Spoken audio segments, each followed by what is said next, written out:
যদি বলি এই মিষ্টিটা বানাতে হাতে গোনা 15 মিনিট আর 3টে উপকরণ লাগবে, কি বিশ্বাস হবে? হবে না তো। আমি এই মিষ্টি বানানোর পর যাকে যাকে খাইয়েছি সেই বলেছে এটা বাড়ি থেকে বানানো অসম্ভব, এটা দোকানের মিষ্টিই হবে।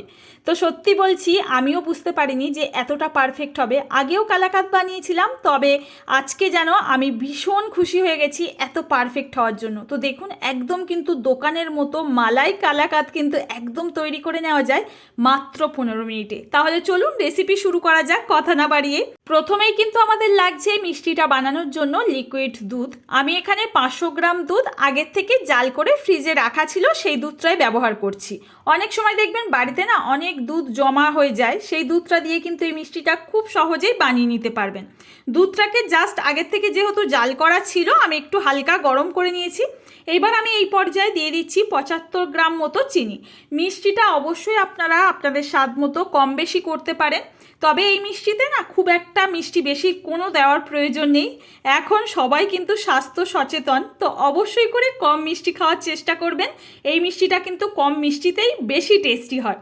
তো দেখুন, চিনি দেওয়ার পর আমি খুব ভালো করে না মিশিয়ে নিচ্ছি, মানে একটু ফুটিয়ে নেওয়ার চেষ্টা করছি। এখানে চিনি দেওয়ার পর কিন্তু দুধের ঘনত্ব একটু পাতলা হয়ে যাবে। তো দেখুন, দুধটা 2 থেকে 3 মিনিট ফোটানোর পর আমি এখানে নিয়েছি ঘরে পাতা ফ্রেশ টক দই। ওই 50 থেকে 75 গ্রামই হবে, খুব বেশি কিন্তু এখানে আমার টক দই প্রয়োজন নেই। হাতের কাছে যদি টক দই না থাকে আপনারা লেবুর রস দিতে পারেন, তবে লেবুর রসের পরিবর্তে টক দইটাই দেওয়াই ভালো। লেবুর যেহেতু একটা নিজস্ব স্মেল থাকে, তো এখানে কিন্তু স্মেলটা না আসলেই ভালো লাগে মিষ্টিটা খেতে। তবে হাতের কাছে যদি না থাকে কি করবেন, তখন কিন্তু অল্প একটু এখানে লেবুর রস অ্যাড করতে পারেন। তো দেখুন, আমি এখানে কিন্তু টক দই দিয়ে অল্প অল্প করে অ্যাড করছি আর একটুখানি ছানা কাটিয়ে নিচ্ছি। ছানা মানে কিন্তু পুরোপুরি জল আর ছানা কিন্তু আলাদা করা যাবে না। এখানে হালকা করে এইরকম দানা দানা পড়বে, ঠিক সেই রকম পর্যন্ত আমাদের দুধটাকে মানে দইয়ের সাথে মিশিয়ে নিতে হবে। আর দেখবেন এইরকম কিন্তু একদম কালাকাতের যে দানা দানা অংশগুলো থাকে না, ঠিক সেই রকম হয়ে যাচ্ছে। আর এই মিষ্টিটা বানানোর জন্য না সব সময় মাথায় রাখবেন দুধ আর ছানা একদম আলাদা করা যাবে না। তো দেখুন, এইভাবে কিন্তু আমি আবারও 2 থেকে 3 মিনিট নাড়াচাড়া করতে করতে ফোটানোর পর অ্যাড করে দিচ্ছি এখানে 150 গ্রাম মতো পাউডার মিল্ক। এটা দেওয়ার জন্য কিন্তু একদম মাখনের মতো মোলায়েম হবে আর ভীষণ সফট হয় সন্দেশটা, এতটাই পারফেক্ট হবে। সত্যি বলছি, বড় বড় ব্র্যান্ডের যে দোকানগুলো আছে মিষ্টির, তাদেরকেও হার বানিয়ে দেবে। এইভাবে যদি আপনারা বাড়িতে বানান, সত্যি বলছি বাইরের কেনা মিষ্টি না একদম খেতে চাইবেন না, বাড়িতে এতটা পারফেক্ট হয়। তো দেখুন, এবার কিন্তু এইভাবেই আমি ফুটিয়ে নিচ্ছি যতক্ষণ না এর মধ্যে থাকা জলটা শুকিয়ে যাচ্ছে। দেখতেই পাচ্ছেন একদম কিন্তু ক্রিমের মতো একটা স্ট্রাকচার এসে গেছে। এর মধ্যে এই পর্যায়ে আমি 1 চামচ ঘি অ্যাড করছি। একদম ফ্রেশ ভালো ঘিটা ব্যবহার করার চেষ্টা করবেন। ঘি দেওয়ার পর কিন্তু আবারও আমাদের পাক তৈরি করতে হবে যতক্ষণ না সুন্দর কালাকাতের একটা এরকম বাইন্ডিং আসছে। তো দেখতেই পাচ্ছেন এখন কিন্তু জল পুরোপুরি আমাদের শুকিয়ে গেছে আর এখানে কিন্তু কালাকাত মিষ্টির জন্য কিন্তু এর মধ্যে সুন্দর একটা বাইন্ডিং এসে গেছে। এই পর্যায়ে গ্যাস ওভেনটাকে অফ করে দেব। এটাকে কিন্তু আর শোকানোর প্রয়োজন নেই, তাহলে এর থেকে যদি শোকাতে যায় মিষ্টিটা একদম শক্ত হয়ে যাবে, ঠান্ডা হওয়ার পর খেতে ভালো লাগবে না। এখন এই পর্যায়ে আমাদের এটাকে ঝটপট করে সেট করে নিতে হবে। তার জন্য আমি যাতে সুন্দর একটা শেপ আসে, দোকানের মিষ্টিগুলো ঠিক যেভাবে চৌকো চৌকো শেপে হয়, একটা কেক মোল্ড নিয়ে নিয়েছি, একটু ঘি ব্রাশ করে নিলাম, নিচের অংশটা একটা কাগজ পেতে নিচ্ছি যাতে সন্দেশটা মোল্ড আউট করার সময় কোনো অসুবিধা না হয়। এবার ওপরের অংশ একটু ঘি লাগিয়ে এই যে সন্দেশের মিশ্রণটা বা কালাকাঁদের মিশ্রণটা তৈরি করেছি, এটাকে গরম অবস্থায় ঝটপট করে এই পাত্রে দিয়ে সেট করে নেব। এখানে এবার ওপর থেকে সুন্দর করে একটু সেট করে দিচ্ছি যাতে মিষ্টিটা একদম হুবহু দোকানের মতোই দেখতে হয়। ওপর থেকে সুন্দর করে স্প্যাচুলা দিয়ে সেট করার পর আমি ওপরে ঠিক যেমনটা থাকে দোকানের মিষ্টি, একটু কাজু কুচি বা আমন্ড, পেস্তা, কেশর এগুলো দিয়ে দেব।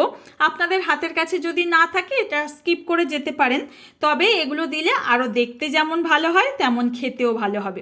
এখানে না আমি একটা কথা বলে রাখি, কোনো রকম এলাচ গুঁড়ো ব্যবহার করিনি, অনেকেই ব্যবহার করে, তবে আমার কাছে এই মিষ্টিটার মধ্যে না এই যে দুধের যে মিশ্রণটা আমরা তৈরি করেছি এর যে সুন্দর একটা ফ্লেভার থাকে, এটা থাকাই বেস্ট লাগে। এবার দেখুন ওপর থেকে সুন্দর করে কিন্তু আমি একটু কাজু পেস্তা আর আমন্ড কুচি দিয়েছি, তার সাথে একটু কেশরের ধাগা দিয়েছি, এতে সুন্দর দেখতে লাগবে।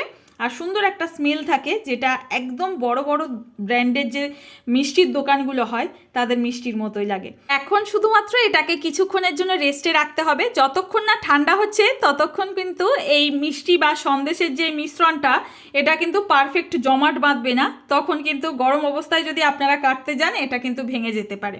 আর এখন পুরোপুরি ঠান্ডা করে নিয়েছি, দেখতেই পাচ্ছেন সুন্দরভাবে কিন্তু এটা সেট হয়ে গেছে। এখন এটাকে মোল্ড আউট করে নিতে হবে, তার জন্য চারি সাইডটা একটু আলগা করে নিচ্ছি। আচ্ছা, আপনাদের কাছে রেসিপিটা কেমন লাগলো বললেন না তো? যদি ভালো লাগে অবশ্যই কমেন্ট করবেন। আর কেমন লাগলো রেসিপিটা, কতটা সহজে শেয়ার করতে পেরেছি কমেন্টে জানাতে একদম ভুলবেন না। আর অবশ্যই করে ফ্রেন্ড ও ফ্যামিলির কাছে এই রেসিপিটা শেয়ার করার জন্য অনুরোধ রইল। আর যদি ভালো লাগে আপনাদের টাইম লাইনেও শেয়ার করতে পারেন। তো নতুন কেউ এসে থাকলে প্লিজ চ্যানেলটি সাবস্ক্রাইব করে পাশে থাকবেন। আর আমার ফেসবুক পেজ থেকে দেখলে পেজটি ফলো করে নিতে পারেন। এই রকম কিন্তু আমার সহজ সহজ রান্নার রেসিপি আমার পেজে প্রত্যেক দিন আপলোড করে থাকি। আপনাদের এত ভালো লাগে প্রত্যেকটা কমেন্ট করার পর জানতে পারি। আর এত দূর থেকে রেসিপিগুলো দেখার জন্য আপনাদের অসংখ্য ধন্যবাদ জানাই। এখন এই মিষ্টিটাকে একটু সার্ভ করে দিচ্ছি। দেখুন সুন্দর করে সার্ভ করার পর কেউ ধরতেই পারবে না যে এই মিষ্টিটা আমি বাড়িতে বানিয়েছি। অনেক সময় দেখবেন আপনাদের বাড়িতে ফ্রিজে অনেক দুধ জমা হয়ে যায়, সেটা দিয়েও কিন্তু খুব সহজেই মিষ্টির রেসিপিটা তৈরি করে নিতে পারেন। এখন একটা মিষ্টি আপনাদের একটু ভেঙে দেখায়, তাহলে বুঝতে পারবেন কতটা দানা দানা অংশ হয়েছে আর ওপর থেকে একদম মাখনের মতো নরম। তো বন্ধুরা, মুখে দেওয়া মাত্র না একদম মিলিয়ে যায়। আপনারা একবার বানিয়ে আমাকে কমেন্ট করবেন। আজ তাহলে এখানে বিদায় নেব, দেখা হবে নতুন কোনো রেসিপিতে। ধন্যবাদ।